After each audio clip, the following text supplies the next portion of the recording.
Well, welcome everyone to the first afternoon session. I hope you enjoyed the very delicious lunch that was generously provided for us. Our panel seizes upon the topic of the war in Ukraine and the future of arms control. As everyone in this room knows and has been rehearsed repeatedly in the course of this conference, excuse me. It's been a difficult few years for the issue of nuclear weapons in Europe. For nearly 3 years now, Europe has been threatened with the use of nuclear weapons nearly on a daily basis, while the Russians have used these nuclear threats to back up their efforts to conquer a neighboring state. The nuclear arms control architecture that exists between the United States and Russia that is supposed to provide a stabilizing framework around that relationship is in the process of unraveling.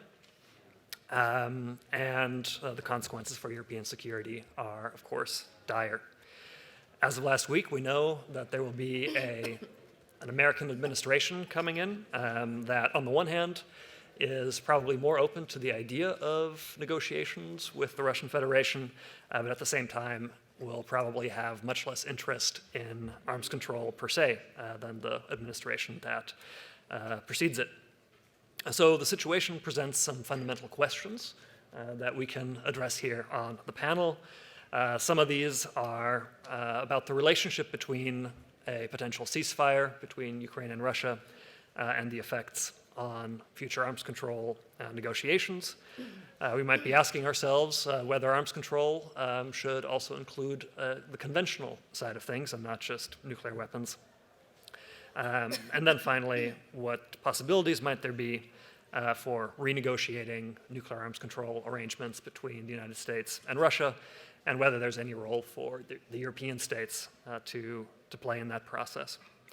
So we have a really phenomenal panel here assembled that can share their assessments, can share their hopes and their fears about the situation as described to kind of help us think through this particular problem set.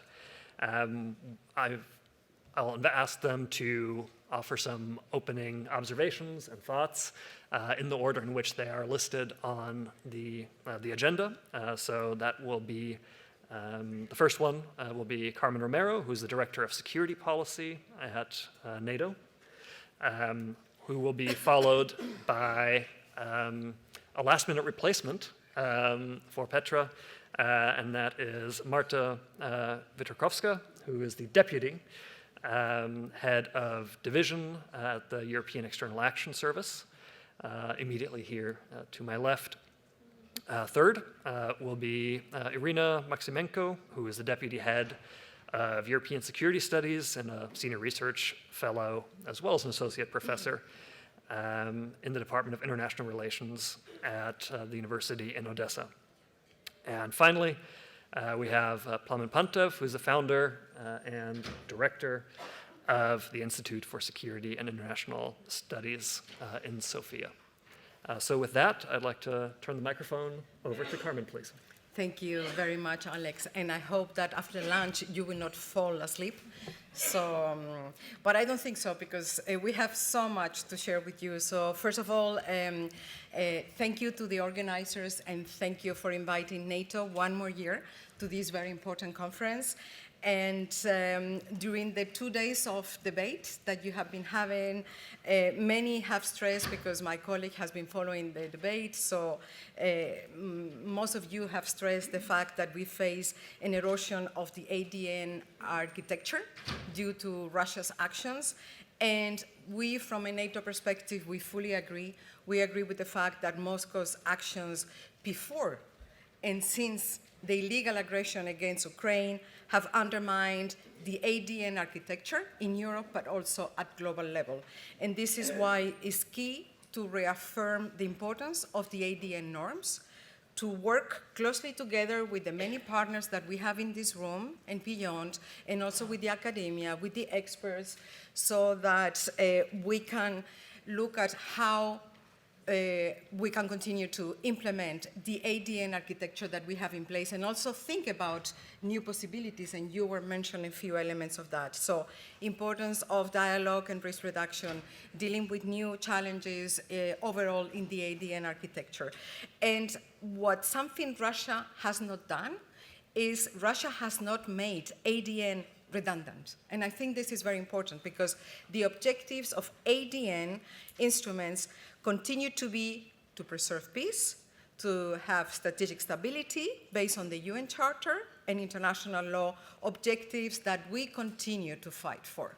And since this panel is about Ukraine and it's organized by the European Union and the Consortium, I wanted to share with you the fact that NATO and the European Union have been working for many years closely together. It's true that we have obstacles, but we have managed to work closely together, especially at staff level, but we have never, ever worked as closely as we are doing now on Ukraine.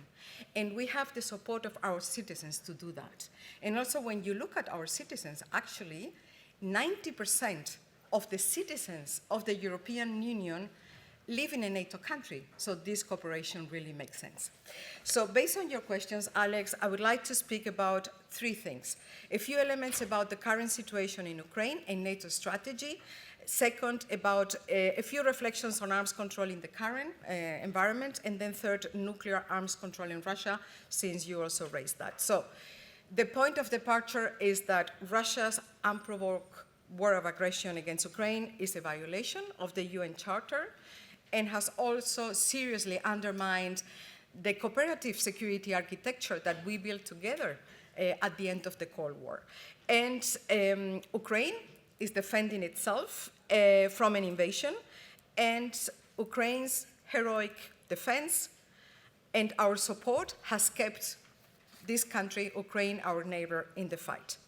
But we are at a critical moment, and now we need to do much more in order to change the trajectory of the conflict.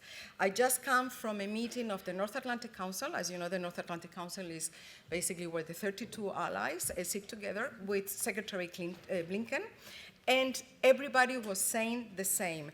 It is a moment of great urgency. We need, all of us, we all need to step up our support for Ukraine, to do everything we can to put Ukraine in a position of strength. And for two reasons we have to do this. Well, for many reasons, but especially now, why do we have this sense of urgency? Because the winter is coming, and we know that it may be the worst winter for Ukraine, so therefore Ukraine has to be really well prepared. And second, because what we see now is an expansion by Russia of the conflict, and this takes the war, this illegal war, to a new level. So I will be sharing with you what NATO has done, which is since the beginning, NATO allies, not NATO as such, but NATO allies have provided 90% of the military support to Ukraine, and we are also on track to provide 40 billion euros in military support to Ukraine this year, which is what our leaders in NATO decided at the Washington summit last year. And why are we doing that? We are doing this because we seek a fair and lasting end to the conflict, and the only way to achieve that is to continue to support Ukraine.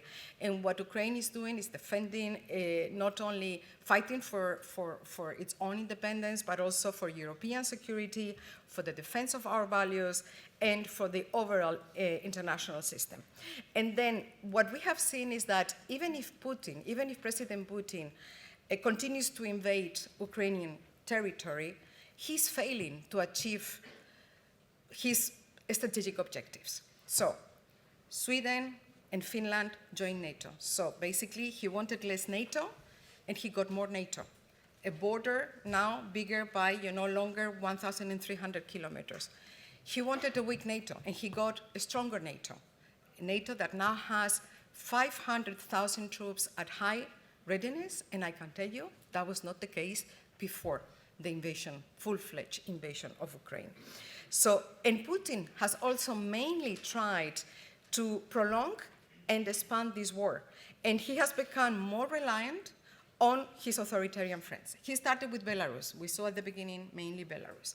But then he expanded the support. He started to become more reliant on China, on Iran, North Korea, and we know on what issues. So on China to prop up Russia's economy and to access dual-use technologies to sustain the war effort. Iran, depending on the provision of drones and missiles. North Korea, for millions of ammunition, ballistic missiles, and now troops. And in our view, and this was also discussed in the North Atlantic Council with Secretary Blinken, China bears a particular responsibility here because China has become the key enabler of the war. And China is feeding the biggest conflict in Europe since the Second World War. So it's very important to have a constructive dialogue with China because what we see now is that there is the deployment of troops by North Korea, which constitutes a dangerous expansion of the conflict, and who can influence North Korea and Russia is basically and mainly China. So this is why there was an overall sense this morning in the North Atlantic Council that we need to convey a clear message to China. You can influence, use your influence with North Korea, with Russia to bring an end to this conflict. And not only the US should be doing that, but also the Europeans, because when the Europeans speak to China, China also listens very carefully. Because what we see happening now, and this is a very serious escalation, is that in exchange for troops, Russia is providing North Korea with funding and missile technology, and this is very serious because these missiles, the missiles that North Korea is going to get, present a direct threat to the United States mainland, to North America, to Europe, to the Indo-Pacific, and to the wider Euro-Atlantic. And when we say the Indo-Pacific, we mean South Korea and also Japan. So therefore, Russia working closely with North Korea, with Iran, with China, is not only threatening Europe, but it also threatens, as I was saying, security in the Indo-Pacific and North America. So this is very serious. And this is why our immediate priority right now is to front load, is what Secretary Blinken was calling to front load the support that we were planning to provide to Ukraine in the following months to basically send all this material now, so that when the moment comes, Ukraine can negotiate from a position of strength on its own terms. Now, a few reflections on arms control. Well, you are the experts. Arms control arrangements have provided a useful supplement to political arrangements, settlements, along history, but also on difficult relationships between actors. We saw the importance of the CFE at the end of the Cold War to cement trust in Europe. And it is important to realize, when you were speaking about the ceasefire, Alex, it's important to realize that arms control instruments do not stop wars alone. But what arms control can do is to help solidify some intentions and create also common rules of the road, and that's important. But in order to do that, you need to have willing partners. And looking at Russia, as you were also saying, it certainly does not qualify as one. So we are all aware of the track record that Russia has on arms control. It has failed to abide by its commitment. The Budapest Memorandum, already violated in 2014 with the illegal annexation of Crimea, many crucial commitments, and has also circumvented the most fundamental rules like international humanitarian law. It has failed to abide by its arms control commitments on a systematic basis, walk away from many arrangements negotiated and signed by Russia, suspended the CFE, withdrew from the Open Skies Treaty, violated the INF, it failed to abide by the New START Treaty and suspended it. And on top of all this, we have the statement made by Russia on the 26th of September. I don't know if I'm sure that you saw it.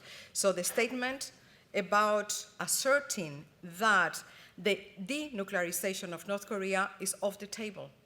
And this is completely unacceptable. But this is not only completely unacceptable to the 32 members of NATO, but also to our Indo-Pacific partners and to Ukraine.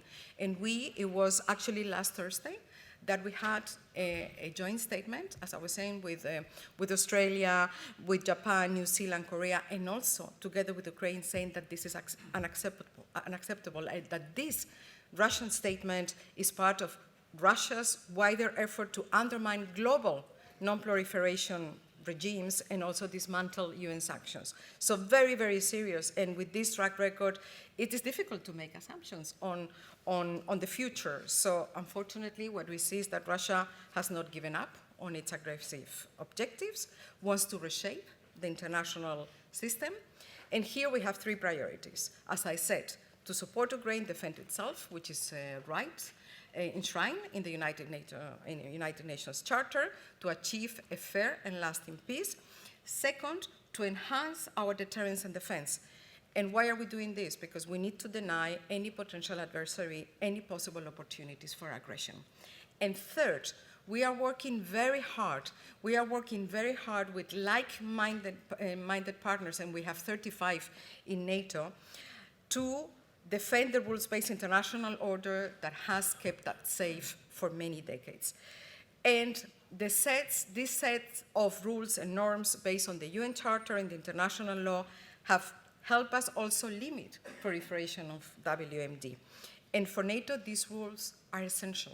These rules have ADN at its core, and they complement all the work that we are doing on defense and deterrence in providing us security.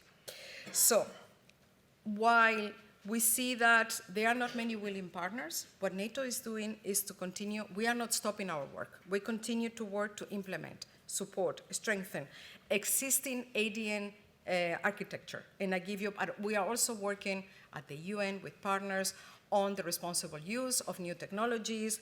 And, for example, we continue to implement the Vienna document. We have confidence and security building measures that continue to be very relevant. We are working to strengthen the NPT in the different preparatory committee meetings at the United Nations. We work to strengthen the Chemical Weapons Convention, and we look forward to the upcoming State Parties Conference in The Hague. We also work hard on the implementation of the Biological Weapons Convention. So this is just to give you a few examples.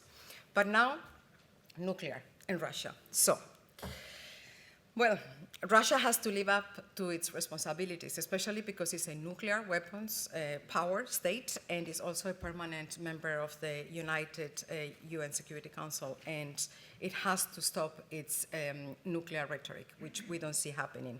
And for decades, we all know that the US and Russia maintain nuclear arms control agreements and interacted on a regular basis on strategic issues, even in times of very high tensions. And for a very long time, including during the Cold War, what we saw is that nuclear arms control and geopolitical issues were kept apart, compartmentalized in a way. But now, basically, what Russia is trying to do is to tie everything to what is happening in Ukraine. And this is, in our view, why Russia doesn't want to speak about arms control, one of the reasons. So since June of last year, as you know, the US made very clear that the US is seeking dialogue with both Russia and China on nuclear weapons, and the US is ready to do that without preconditions. But also the US has made very clear that without preconditions doesn't mean without accountability. But so far, Russia has shown no interest in engaging, so this is what our US allies keep on telling us, and the same with China. The New START Treaty, we all know, will expire in February 2026 if no follow-on agreement can be reached in the meantime. So this will mean that there will be no formal arms control agreement between the US and Russia after that. So for now, we have seen that Russia has pledged to abide by the limitations of the New START Treaty until the expiration of the treaty, but there is no commitment from their side to continue to do so once the treaty has expired. We are in contact with our P3 allies, and they keep telling us that they spare no effort, really no effort, to reduce strategic risks with Russia and China, and that they keep on trying to talk to them. Proposals on the table have not been taken up by neither Russia and China, as I said, and the strategy continues to be to use risk instead of using transparency or dialogue to reduce these risks. So maybe the Pact for the Future in the United Nations may offer an opportunity. We see that the Pact of the Future is very focused on the importance for all nations on the need to uphold the norms and the rules that have kept us safe for many decades. So maybe there is an opportunity here. But in the short term, what we will continue to do as allies and as NATO, Alex, is to support three things. Support efforts to engage in risk reduction. We cannot give up. To continue to pursue genuine dialogue on nuclear weapons. And third, to continue to uphold international norms and rules that are so important for our security. Thank you. Thank you.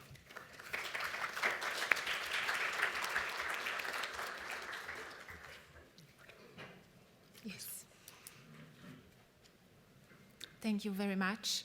And I would like to convey my apologies from Petra Gombalova, who was not able to join you today. Thank you for this invitation and for the opportunity to speak in this panel. Let me start by saying a few words on our EU policy towards Ukraine, towards Russia's war of aggression. It focuses on three main pillars, three elements. The first one is to support Ukraine as long as it takes and as intensely as it is needed. As was said by my predecessors, I fully agree with all your comments. We need to continue supporting Ukraine, and there is a sense of urgency to do more and to do quicker. We need to make Ukraine stronger and to be in a position of strength. This is our first main priority. The second one is to continue pressuring and isolating Russia through sanctions and through accountability. As you know, we have implemented 14 packages of sanctions, and we are working very diligently to prepare the next one. The third point on our side is global outreach to ensure support to Ukraine and the UN Charter and to mitigate the fallout of Russia's war of aggression, including on energy security and food security. As has been said, Ukraine is at the front of our activities. It is #1 priority for High Representative Borrell. He just visited Kiev. He came back yesterday from a 3-day visit, and he is very determined to continue supporting Ukraine and convey a message of urgency to EU member states at the upcoming FAC Foreign Affairs Council next Monday, as well as the FAC Defense Council on the next day.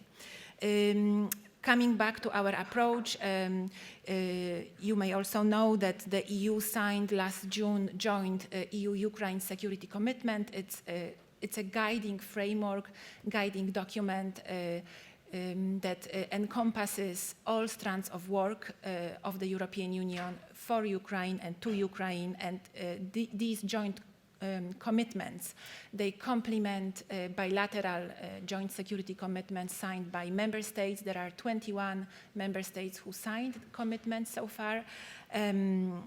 Our goal is to support Ukraine, be it on military, financial recovery, reconstruction, humanitarian needs, also in the context of enlargement.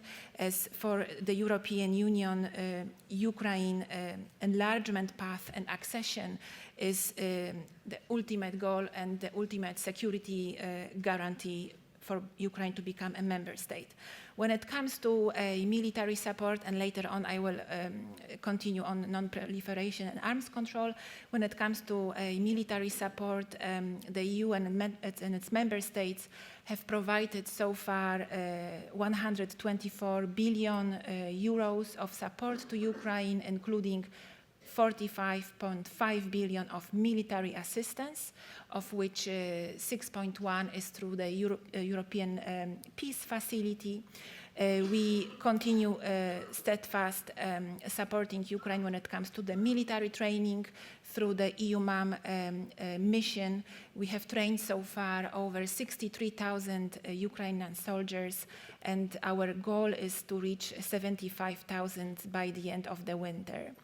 In October, we extended the mandate of the EU MAM mission for the next 2 years, and we will continue discussions next year on the scope of the mission and further aligning of the needs of Ukraine and the mission. We have also nearly completed our deliveries on our ammunition initiative, despite a slow start, and we are very close to reach the objective of 1 million rounds by the end of this year. Our goal is to make Ukraine to be able to defend itself, and our support needs to continue and to increase. When it comes to Ukraine's angles in the non-proliferation and disarmament work of the European Union, there are several tracks. When it comes to the nuclear angle, of course, there is the Zaporizhia nuclear power plant. The illegal seizure of the ZNPP by Russia remains a serious threat, and we have been very vocal about it. The EU keeps supporting the International Atomic Energy Agency, DG Grossi, to ensure nuclear safety and security, including under 7 pillars for nuclear safety and security during armed conflicts, and the 5 concrete principles for avoiding a nuclear accident. We have contributed substantially to those efforts, including through the funding of the agency's staff, permanent presence at nuclear facilities in Ukraine, through the EU's nuclear security, also related CFSP assistance. We continue to condemn the irresponsible nuclear rhetoric. This has been raised by Russia and its threats to use nuclear force against Ukraine and the West. This is clearly in violation with the international law, the UN Charter, and the Budapest Memorandum. This is very clear. This issue will have a global impact on the credibility of negative security assurances of nuclear weapon states and the attitude of states towards possessions of nuclear weapons. Very briefly on chemical weapons, I understand that it has been also touched upon in other panels throughout the conference. The war theater in Ukraine is also unfortunately not free from these violations by Russia. There is an increasing number of reports on the use of these weapons, riot control agents, as a method of warfare, as well as alleged use of the choking agent, which is actually a chemical weapon in itself. Both behaviors are clear violations of the Chemical Weapons Convention. So far within the OPCW, Russia has not provided credible answers to requests for these clarifications, which is unacceptable. When it comes to the conventional weapons, very briefly, the EU is working hard to ensure and to make clear in international fora that the EU's military support in terms of conventional arm transfers to Ukraine is done in compliance with our international obligations. EU supplies of arms are fully consistent with obligations of EU member states. All these norms prohibit arms exports to the aggressor, not to victims of armed aggression. The EU also needs to ensure, together with Ukraine, that the process of transfer, custody, and use of conventional arms is performed responsibly. We are working with Ukraine together with international partners to prevent any diversion. So far, thanks to the commitments of the Ukrainian services and the responsible approach of the Ukrainian population, society, there has been no sign so far of a systemic threat. My last point is on disinformation, which I would like to cover here as a horizontal problem of Russian disinformation covering all NPD aspects of the conflict. We have observed that Russia is very active in efforts to smear Ukraine by using notions such as biolabs, dirty bomb preparations or attacks at ZNPP, as well as to smear international support to Ukraine, including arms supplies. Needless to say, all these there is no credible evidence to support any of these claims. At the same time, much effort is needed to track and to debunk specific cases of disinformation. In conclusion, I would like to say that we, as the EU, we are going to continue to support Ukraine as long as it takes, as necessarily as needed. We are going to continue implementing the EU joint security commitments, and we are going to make everything possible to put Ukraine in a position of strength. Thank you very much.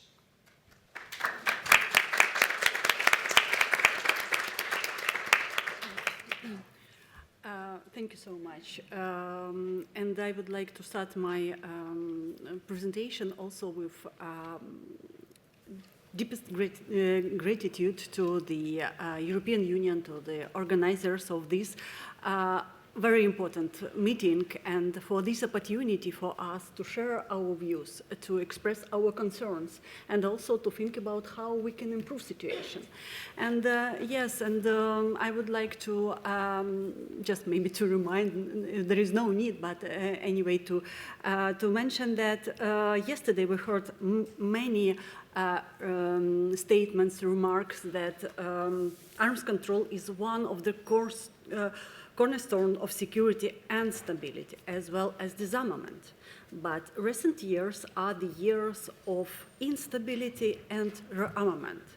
And I don't know, maybe I will be a little bit more pessimistic in my presentation in comparison with yesterday's session, but I can say that I can agree with yesterday's statement that the main threat and further risk for arms control and disarmament is Russia's war of aggression against Ukraine.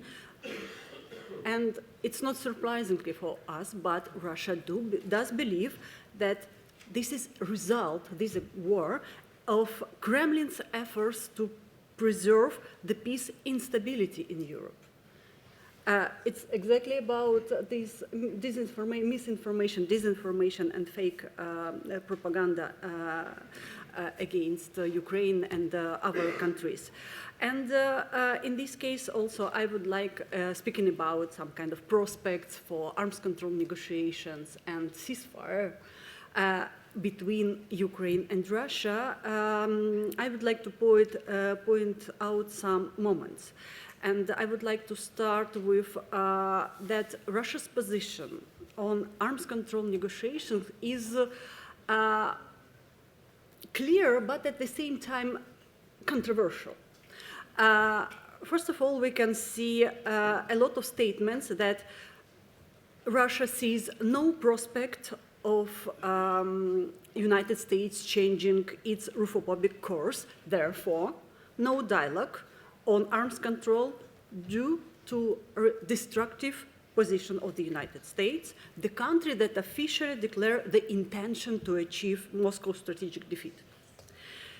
So this leads us to the point that Russia will continue to insist on so-called security guarantees. And you know, it's also a rather interesting statement by Lavrov that these guarantees would safety Russia, but also would this kind of guarantees that Russia would believe in it. So for me, from my personal point of view, it's one of argument, you know, of destruction and how to confuse any kind of, how to block any kind of negotiations. Also, we can say, we can refer to Russia's politicians, but also analysts' remarks about that arms control, together with strategic stability, was a part of insurance of this strategic stability and deterrence that worked. And it was also a result of certain balance, military, but also political and international. So if there is no balance, no one respects Russia, no dialogue. So, and Accordingly to this, agreeing to nuclear arms control negotiations may be seen in Russia as strategic defeat. So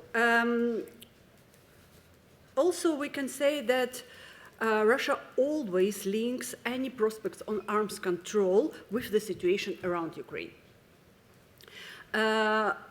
Sometimes even threatening with frozen relations with the United States and the West in general, and in case of escalating tension over Ukraine and so on.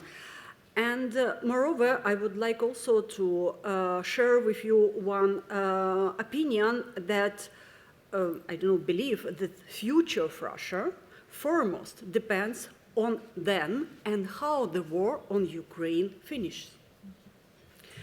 This is also very significant from my point of view for, I don't know, prospects of arms control. But on the other side, we also can find some remarks from the Kremlin that Russia sees no ground for negotiations at that moment. Or, as Putin said, Moscow was ready for dialogue with Trump this summer. But what we are talking about, what I would like to say in these statements, that Russia just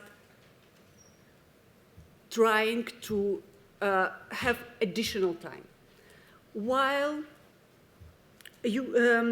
implementing its renewed concept on strategic deterrence based on multidimensional approach that includes, first of all, moving from deterrence to effective intimidation of a potential or actual enemy, returning feeling of fear and the instinct of self-preservation.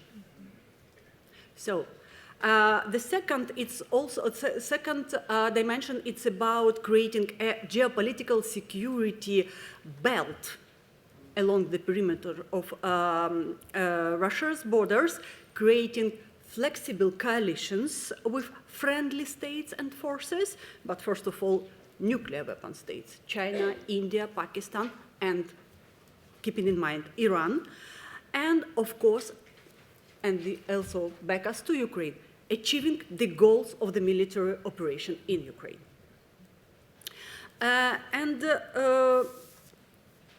Just maybe to summarize all this, I would like to say that Ukrainian people are deeply appreciative for European Union and NATO for all that you've done, and you are willing to continue your support and assistance to Ukraine, but also to remind maybe not to officials or politicians who clearly understand the situation and the threat of any kind of peace by all costs, especially cost of Ukraine, that it would, this kind of deal to end the war on the Ukraine may lead to a new division in Europe, and it would not make the world safer. Thank you.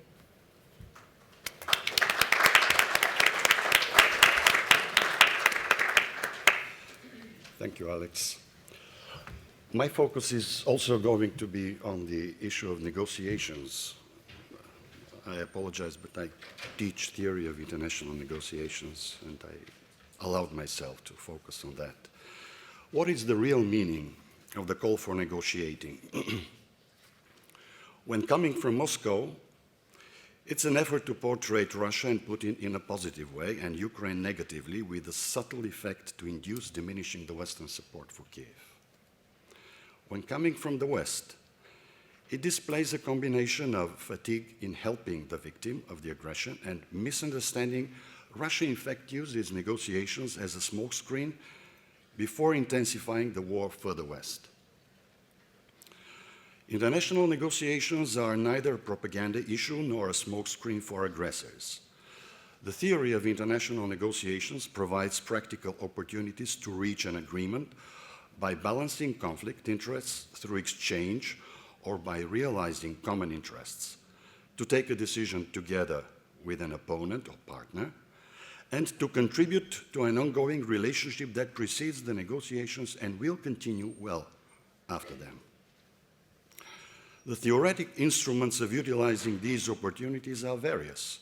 First, the negotiating parties are formally equal, meaning they will have an equal say in formulating the final result of negotiations. Factual inequality between them has nothing to do with the equality of the satisfaction from the joint decision. Second, each of the two negotiating parties should consider the opponent as the legitimate representative of the state, exponent of legitimate interests. The give and take, the process of trade-offs requires acceptance and respect of both sides. Third, the theory of international negotiation employs the concepts of the bargaining space or zone of possible agreement, defined by the bottom lines of the negotiating parties, the absolute maximum each party can propose, and the absolute minimum the other party can accept. Fourth, to make the orientation about the bottom lines, each of the negotiating parties is self-navigated by the standard called BATNA, Best Alternative to a Negotiated Agreement. Depending on the developing situations, the BATNA of each side may change.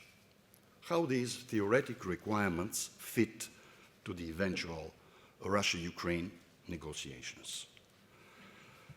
The assessment of stalemate and claims the situation is ripe for solutions has led political leaders and observers to suggest the formula. Russia ends its violence and gets what it has conquered. Ukraine, on its side, stops resisting, gets peace, and focuses on reconstruction, what the Russian war of attrition has caused. Is this the equality of satisfaction of the final result of negotiation? The aggressor is rewarded and the victim punished. Here comes the issue of ceasefire. Ceasefire will not lead to peace. In the Russian case, it will be used to reorganize the armed forces for more battles. Later, eventually, new ceasefires will be claimed. This is in no way an incentive to engage in meaningful negotiations for ending the war. Prescriptive application of the outlined negotiation instruments are not able to deal with the extraordinary situation in Ukraine. First, there is an aggression against Ukraine by the autocratic regime of an imperial nuclear superpower, which is prone to territorial expansion. Second, there is genocide of the Ukrainian people by Russia. Third, Russia is ruining the existing international legal order and practically acts to turn impunity into 21st century regulative norm. Fourth, Russia has completely compromised negotiation reputation, a partner that does not honor agreements it has concluded. An effective negotiation process must lead to an encompassing peace treaty. This peace treaty should solve four major problems.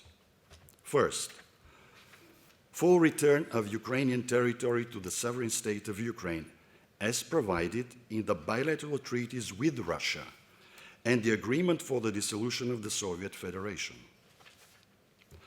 That was the essential meaning of the signed by Ukraine, Russia, the UK, and the USA in December 1994 Budapest Memorandum, the preservation of the territorial integrity and independence of Ukraine, while Kyiv gives up its status of third biggest world nuclear power. Western allies of Ukraine should not press Kyiv to conclude unfavorable agreements by trading territory for uncertain peace. Such a formula is absolutely unpopular in Ukrainian society. Second, providing security guarantees to the invaded country, Ukraine, that would prevent a new aggression. Effective deterrence capabilities will be needed, and in this context, a conventional arms control process could become part of future bilateral negotiations with Russia. We should bear in mind Ukraine is going to be a key actor in the future European security architecture, as a member of the European Union and NATO. Third, Russia must pay reparations. Fourth, bringing to justice those who decided to begin the aggression, all Russian war criminals, and all who have committed crimes against peace and humanity. The last question, renegotiating nuclear arms control agreements with Russia. What role for the EU? There are two possibilities of such negotiations. One, with Ukrainian participation. Two, without Ukrainian participation. The first option is least desired, as that would mean Ukrainian rearmament with nuclear weapons as a possible deterrence guarantee against new Russian aggressions. The second would mean restarting negotiating on all frozen or discarded nuclear arms agreements. Nuclear bluffs by Russia have the effect of energizing the escalation avoidance mentality, whose effect from a negotiation point of view is limiting the bottom line of the Ukrainians in a negotiation process by lowering the level of effective support to repel the aggressors. The aggression and its effects bear consequences for other evolving and future contingencies by developing models of dealing with them. The EU, as a global actor and global leader in legal regulation of complex international relations, has special responsibilities in the shaping of precedents. Thank you for your attention.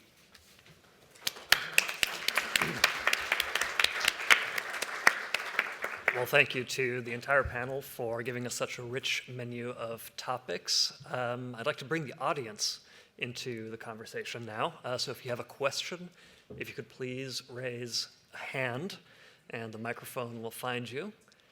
I'm seeing a question right here. And if you could please identify yourself as well. Excellent panel. I have a question for the NATO representative. I visit many times the famous closed cities in Russia, called the Zato territories. Maybe you listen this name. Under Mr. Putin, this kind of establishment, a facility increased to develop a new kind of weapons. I'm a nuclear physics, so you can also, the dream of all nuclear weapon, nuclear physics, is to have an hydrogen bomb without fissile bomb. And it is not impossible from new emergency technology. So the question for the excellent presentation of the NATO representative, how we can defend ourselves, our democracy, our liberal order, if in Europe we haven't this kind of establishment, except maybe in France and in UK, but UK is out of Europe.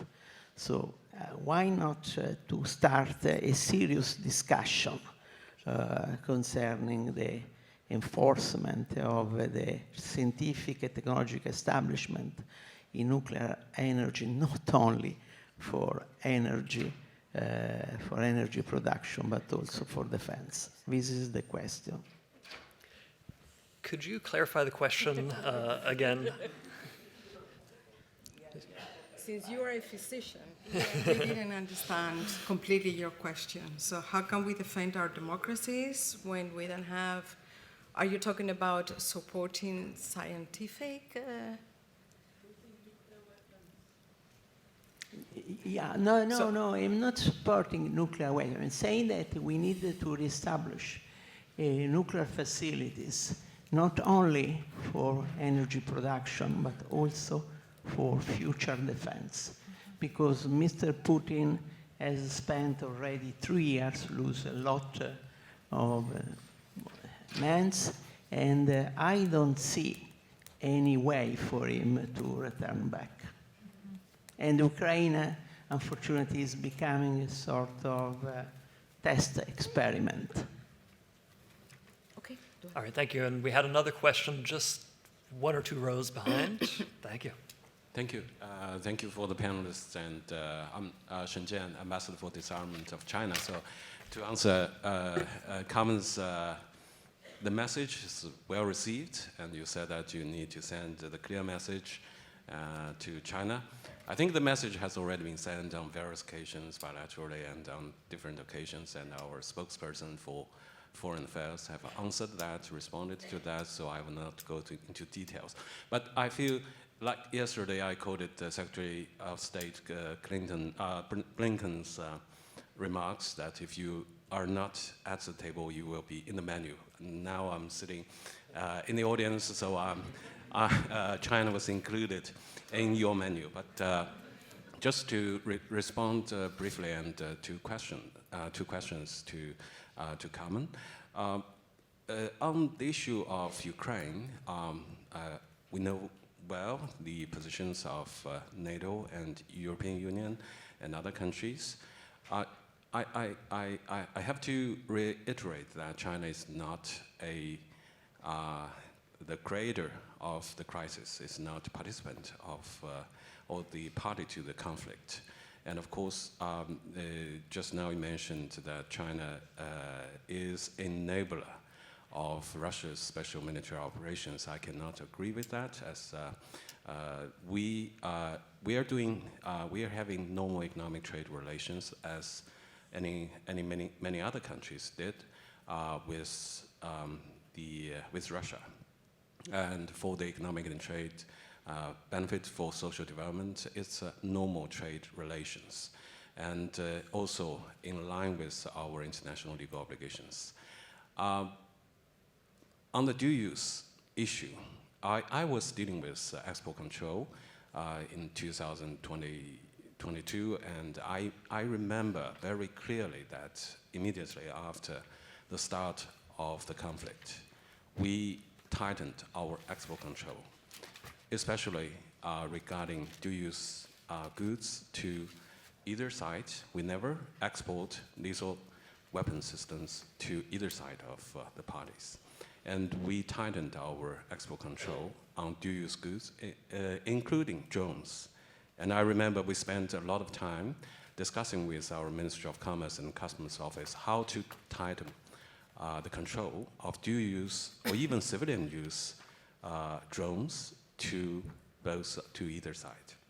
So that demonstrates that we are very, we commit our commitment, and sometimes we did even more than other countries did. So just for clarification. And on the point that China is not engaging with the United States on the issue, yesterday I explained, so I don't want to repeat. I just want to say that on various other occasions, China is doing its part to implement its obligations, including in the General Assembly, First Committee, NPT, Conference on Disarmament, including our proposal for no first use and native security assurance. So this is our contribution. And we will continue to do that, including on various occasions with the United States and with other partners, including the European Union. And one question is, just now, Carmen mentioned quite a lot about the commitment that Russia has broken. Yesterday, I was following an interview from a famous US scholar from Columbia University, when he recalled the commitment the United States made in the 1990s after the Cold War with regard to whether NATO will expand. And I'm just quite curious. On various occasions, I think there are officials saying that there is kind of commitment, and on other occasions, there is no such commitment. Just the question whether there indeed is kind of a commitment, either a understanding or a commitment that NATO will not expand 1 inch eastward. And another question is, when we are discussing with, sorry for long, I will finish, and negotiations with Russia.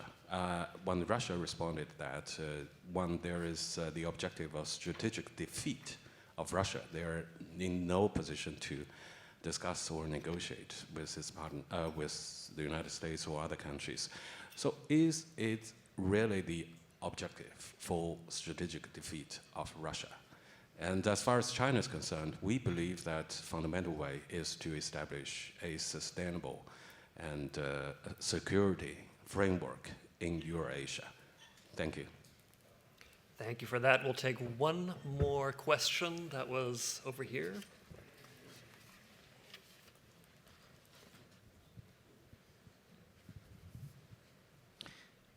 Thank you very much, Alexander. Benjamin Haute-Couverture, Foundation for Strategic Research in Paris. Thank you for all these presentations, and I would have two comments on China's leverage in the war in Ukraine and on Europe's leverage on China. I'm not here to compliment what Chinese ambassador has just said, and he doesn't need me for that. But on the first point, I would like to remind all of us of something. As far as China's role in North Korea's involvement in the conflict in Ukraine is concerned, we Europeans have long thought that the Chinese government has its North Korean ally under control, and that the Chinese factor here is decisive, as you said, Mrs. Romero.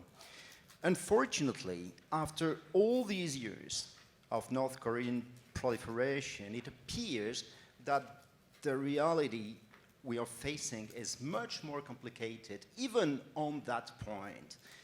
As some here may know, there is a Chinese proverb describing North Korea as a fox between two wolves, the United States and China being those two wolves, and the ability of the fox to escape from the wolves. And let us be wary of schematic projections from our continent.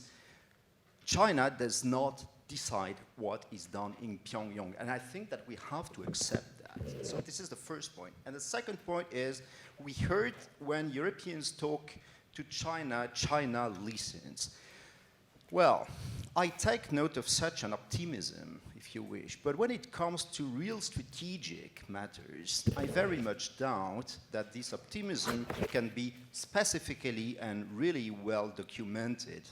On strategic matters, unfortunately, I would say that Europeans will be heard when they become a strategic actor in military affairs, which we are not yet, and we have to accept that. In the meantime, more realistically, I would say, the question could be, what are, if any, common Sino-European interests in a specific Chinese initiatives towards Russia and the PRK? And this is much more complicated to answer, but this is probably a more realistic question, I would say.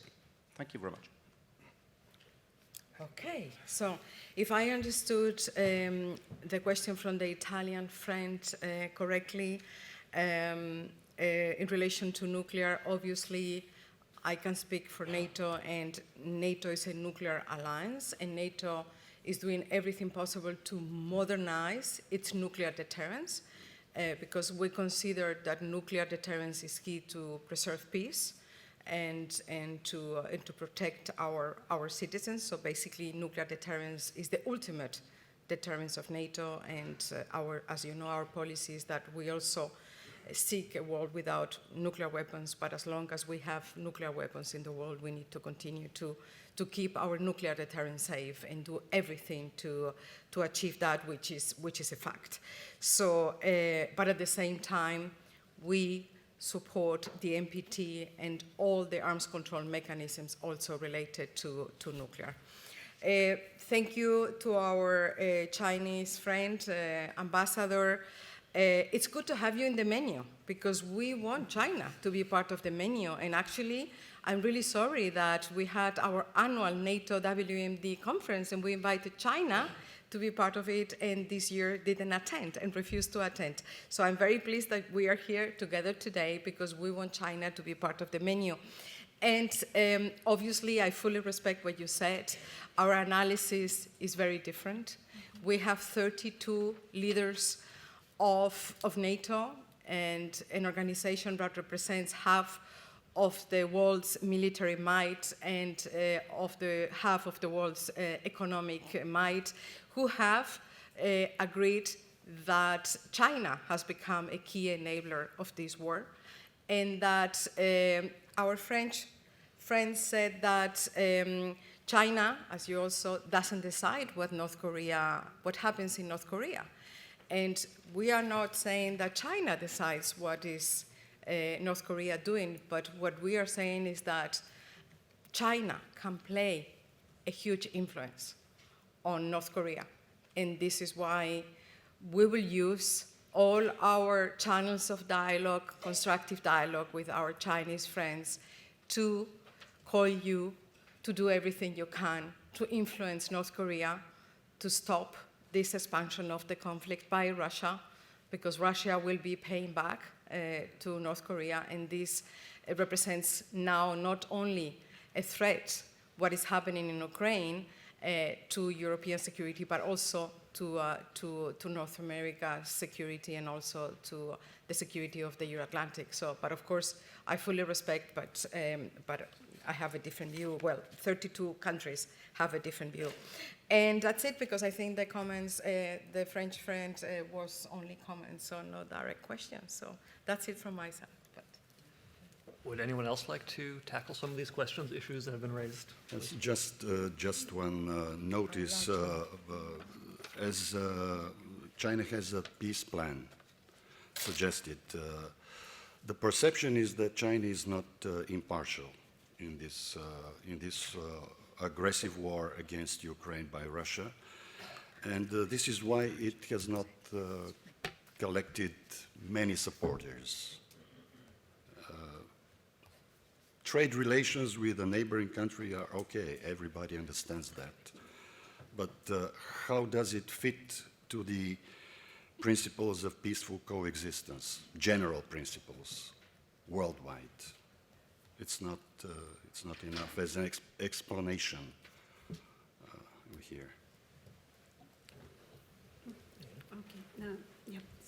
Thank you so much. Yes, I would like also to briefly comment on what we already mentioned. First of all, I would also like to maybe refer to the Budapest Memorandum, but not paying too much attention to it, just to highlight that it was the last moment then Russia violated its agreements with Ukraine. And there was no excuses why it violated the granted agreement between Ukraine and Russia of 1997 on friendship, neighborhood, and partnership, or agreement on state borders of 2006 that Russia violated just in 6 months after signing of this. You remember this Tuzla crisis, and Russia tried to build the dam to expand the borders. Budapest Memorandum also contains the provisions on respect of sovereignty, territorial integrity, not to interfere into internal affairs. And what we can see, the Russia always try to block Ukraine's approaching NATO or European Union, even not membership, but participation or deep cooperation. It's also about normal economic relations. I will speak from behalf of, I don't know, from insider or from Ukraine position, because for us, this continuing normal economic relation, then one of the party of these relations is aggressor, and it's recognized by international community aggressor, means that the other side is passively engaged in this war, and it means that it's to some extent financing this war of aggression against Ukraine. And when we are talking about strategic defeat for Ukraine, the idea of this Moscow strategic defeat lies in preventing Russia's continuous, ongoing, coercive policy and diplomacy, as well as its attempt to continue to sow instability and escalation in Europe. Thank you. Yes, thank you. Just very briefly on China, I would like also to thank you for your remarks and just say that on the EU side, as it has been said also by Mrs. Romero, our assessment is very different. China is providing dual-use goods and sensitive items to sustain Russia's military industry. Without this support, Russia's war effort would not be as it is. This clearly contributes to a direct threat, not only to Ukraine, but also to our European security. And I would also like to encourage you, as China has a huge leverage on Russia, to use your influence to stop the war that Ukraine did not start. Thank you.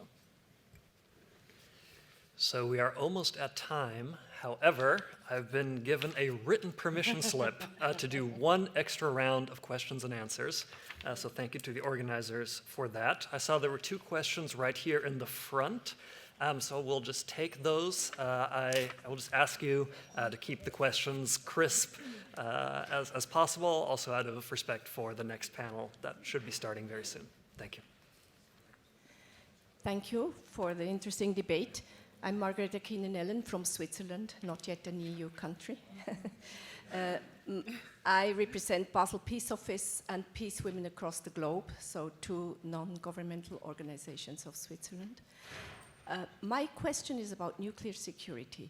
Switzerland organized in June of this year the Bürgenstock Conference. Now, only 3 points on demand of President Zelensky. Switzerland organized this conference, EU took part. On nuclear security, has this conference had any effect at all, or was it just altogether a flop? I like to ask this question quite bluntly, because that's what taxpayers ask us in Switzerland. As civil society, we were excluded from this conference. We asked to be part, which should be guaranteed by UN Security Council Resolution 1325. And I strongly recommend for the future to come on the process of peace.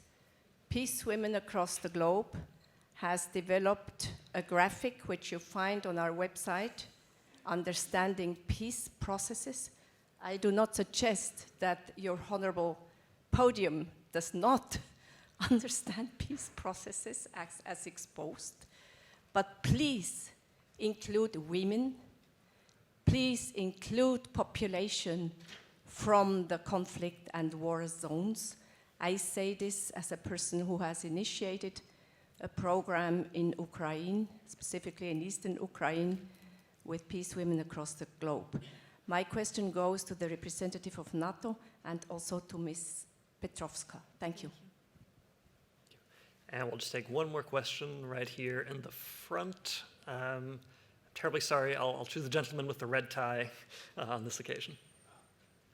red tie of the former Polish presidency of the European Union. A new one is coming in a month.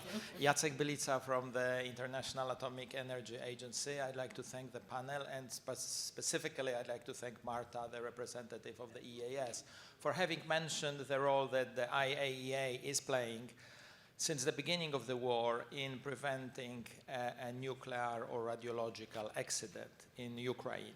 We've been assisting Ukraine. We have our international staff deployed in all of Ukraine's nuclear power plants, including in Zaporizhia. We have recently inspected the substations, electrical substations. I will be addressing this issue in more detail at the NPT panel. We have to keep in mind that this is the first time that a major conventional war is happening in a country with such a developed nuclear power program. Mm-hmm. Before the war, Ukraine relied on nuclear power for 50% of its electricity, and this percentage has risen. Actually, the current number in Ukraine-controlled territory is over 60% of electricity comes from nuclear power. So this has a lot of implications. My question has actually been overtaken a little bit by what Irina said, because I wanted to ask the panelists, when was the last time you read or reread the Budapest Memorandum? It's worth reading it from time to time, because this is an obligation which all of the 5 nuclear weapon states, including the Russian Federation, including the People's Republic of China, have given to Ukraine in exchange for joining the NPT as a non-nuclear weapon state. The guarantees are very explicit, are very far-reaching, and they have been registered with the UN Secretary General on the request of all of those 5 permanent members of the Security Council. Thank you. Thank you for those questions and comments. I'll invite the panel to offer a very brief 60 seconds at the most response to whatever you think would be a good way to close out this panel for us. Thank you. I forgot to answer the question from the Chinese ambassador regarding NATO enlargement. I don't know if I understood well. And by the way, I fully subscribe to what you said about China's support to Russia to keep this war going. On enlargement, I think you asked something like, can NATO commit to not further enlarge? And we don't speak about enlargement in NATO. We speak about nations, sovereign, independent nations, knocking at NATO's door. And this is what, for example, most recently, Sweden and Finland, which were 2 historically neutral countries, did when they felt threatened by Russia after it launched an illegal aggression against Ukraine. So it's not that we are looking for nations to join NATO, not at all. These are sovereign nations that want to be protected, because when things get really bad, they are nations that feel safe being protected by NATO. So according to the Washington Treaty, any European state who seeks to become a member of NATO can apply, meet the standards, which are very, hard standards, and then all allies without external influence decide by consensus, because in NATO everything is decided by consensus whether or not a candidate can join the alliance. So, but I wouldn't call it enlargement. So then on the Swiss question, thank you very much. If you speak about nuclear security in terms of for military use, this is where I can speak. So nuclear security is key for us. And this is why I was speaking about the importance of keeping our nuclear deterrent safe. And this is why, especially now, we are modernizing our nuclear deterrent across the board. So this is key for us. And you spoke about peace, and I have been working in NATO for 20 years, and everything NATO does is about peace. It's basically a strong deterrence to preserve peace and to prevent conflict, as Jens Stoltenberg used to say. So in peace settlements, when we support partner countries, like for example we are doing now in Iraq, training security forces, we are very keen to implement WPS, United Nations Security Council resolutions. So we are very, very committed to including women in any process where we are involved. That's very important, but also within our own nations and the role that women can play to support peace. So this is something that, and involving the civil society, I couldn't agree more. And in NATO, we really, I can't speak only for NATO, but we work very closely on everything we do with civil society, because I said at the beginning that what we are doing together with the European Union to support Ukraine, we are doing that because we have the support of our citizens. So we, even in the European Union, does also opinion polls. We do opinion polls on a regular basis because we need to have the legitimacy of our public opinions. So, and involvement and working with the civil society is key to achieve so much, to increase the resilience of our society. So working with the civil society will continue to be a priority for us. Thank you. Yes, thank you. Very briefly on the question from Switzerland on the Summit on Peace in Switzerland.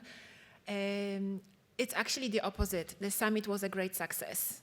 It was a great success. It gathered so far more than 110 countries and international organizations that supported the peace formula process of President Zelensky, and it was a cornerstone, a stepping stone for the process ahead that is taking place now. The summit achieved its objective, to reassure you, it created a common understanding of international partners and reassurance towards Ukraine. At the highest level, it gathered leaders from all over the world on reassurance on international law, including the UN Charter as the only foundation for a just and sustainable peace in Ukraine. So that was the main goal of the summit, to create this framework and this foundation to build a sustainable and just and lasting peace. The summit participants endorsed a communique. It is still open for other partners and countries to endorse. This process continues. And one of the elements following the summit and linking it to the question on energy and nuclear safety, thanks to partners from France, on the 17th of October in Paris, there was an international conference dedicated to energy safety and nuclear safety. It gathered international community and basically emphasized the strong support for the work of the International Atomic Energy Agency. It reiterated the need for the EEAS monitors to have unrestricted access to all areas of ZNPP. It also supported the mission of the agency to monitor substations. It was a successful event, and this process continues. It puts these issues high on the political agenda, and it sends also a clear call for Russia in this context. Thank you. Okay, could we have just one final sentence from everyone? Yes, thank you so much for this opportunity. I just would like also to react on the issue about nuclear security with two very brief comments. First of all, I had a chance to participate in ICON's 2024, and unfortunately, I observed that no one speaks about punishment of the violators of nuclear security regime. And another comment on this regard, it's about that Russia, there is, I don't know, very, very limited sanctions on Russia's atomic energy. And the Russian representatives mentioned that the nuclear issue should be a side of politics because it may undermine nuclear security. So for me, it's another sample of nuclear blackmail from nuclear security side. And yesterday, a distinguished speaker from United Kingdom mentioned that one of the tasks to achieve arms control or to restart arms control negotiations is to identify mutual interest. But from my point of view, there is no need to identify mutual interest. but the question is how to look or how to act on their achievements from the same position and with the same approaches.